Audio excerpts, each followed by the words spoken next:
few days ago, the Austin American-Statesman released an edited video of the security footage of the Uvalde shooting from 2 months ago, and I thought I'd give my reaction to it.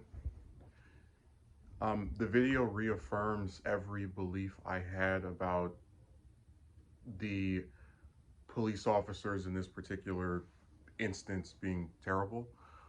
So it starts with the gunman going into the school, and as he fords his way down the hall, you can actually see a little boy that comes out the bathroom and notices him.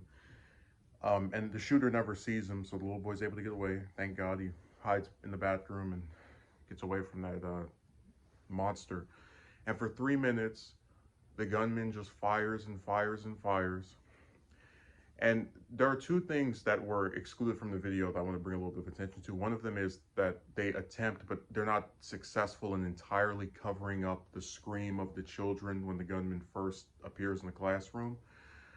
And they also cut off the video before the officers, after the shooter is killed, are able to go into the classroom and see the corpses. And I was having this conversation with my mother yesterday. I told her, I completely understand where law enforcement, this newspaper that released the video, whoever would say, we don't want to show any dead children. I get that entirely. But what I don't understand and what I don't agree with is trying to cut away the part where they scream. Because I think when you have so many of these shootings, people get desensitized to it. And when you have a video like this, where even if we don't see what's happening, we can still hear the reactions of something like this occurring, it makes it a lot more real. And it wakes people up to the fact that these are human beings and this can happen anywhere.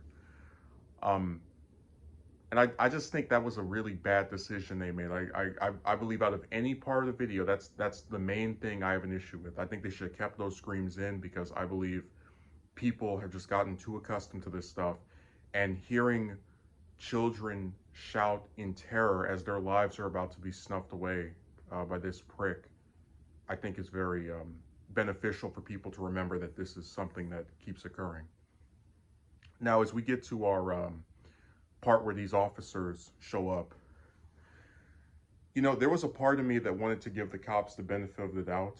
I knew that they were cowardly and that they just sat around and did nothing, but I thought maybe it was only one officer for a little bit, and then a second one came, you know, some small amount. But when I saw that there were 4, 5, 6 cops who all came into this building together in the same doorway that the gunman used a few minutes ago, and they just sit there minute after minute. At one point, I think it's 1 or 2 of the officers even gets hand sanitizer.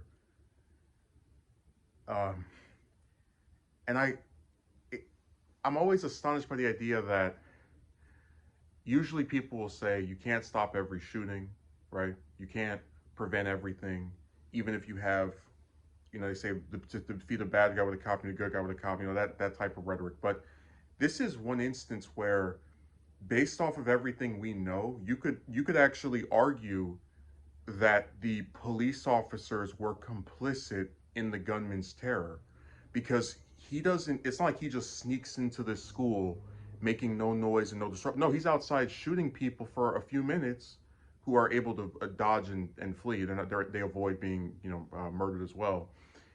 And then he comes into the back door, you know, and I'm just gonna say it, I don't usually talk about the way people look, but looking like a villain, because he has the body armor part on, the little black armor thing, and then he's got his firearm in his hand.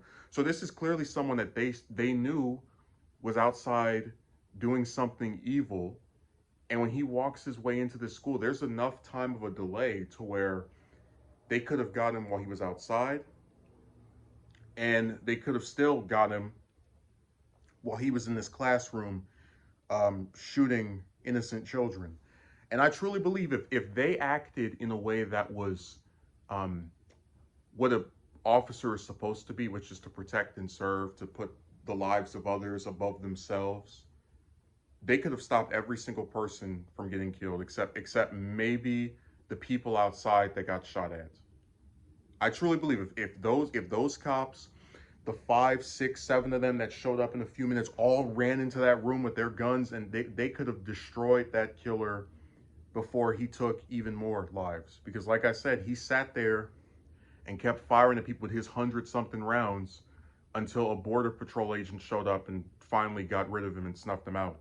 So this shooting video, I'm glad it came out, because I like the fact that we have this type of transparency, even if I don't agree with them removing the screaming sound, because I think it makes it more authentic.